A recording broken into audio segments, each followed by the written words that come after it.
Hi అండి. Everyday evening నా కూతుర్ని స్కూల్ నుండి ఇంటికి పిలుచుకొని వచ్చే టైంలో స్కూల్కి కాస్త దూరంలోనే మార్కెట్ ఉంటుంది. సో అక్కడి నుంచి ఫ్రూట్స్ అన్నా, వెజిటేబుల్స్ అన్నా, లేకపోతే ఏదైనా ఆకుకూరలన్నా ఇంటికి తెచ్చుకుంటాను. సో అలా నిన్న అంజూరు పండ్లు కనిపించినాయి అనమాట. కొంచెం బాగా లావు ఉన్న పండ్లు అయితే 80 రూపీస్ అన్నారు, కేజీ రూపీస్. కొంచెం సైజ్ తక్కువ ఉన్న పండ్లు అయితే 60 రూపీస్ అన్నారు కేజీ. సో నేనైతే అర్ధ కిలో తెచ్చినాను. మామూలుగా అంజూరు పండ్లు తింటే బ్లడ్ బాగా ఇంప్రూవ్ అవుతుంది అనేసి అంటారు. మనము ఫ్రెష్ పండ్లు ఇంటికి తెచ్చుకొని చూసుకొని తినచ్చు, పురుగులు ఉన్నాయా లేదా అనేసి. కానీ డ్రై అంజూర్ అని అమ్ముతారు కదా, అవి 1/4 కిలో 449 రూపీస్ ఉందన్నమాట. ఇప్పుడు మనం ఫ్రెష్ అయితే చూసి తెచ్చుకోవచ్చు, కాస్ట్ తక్కువ.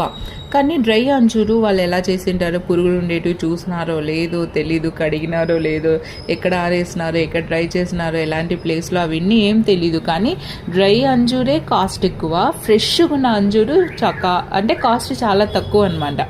ఇంతకీ ఏవి తింటే మంచిదో అర్థం కావట్లా.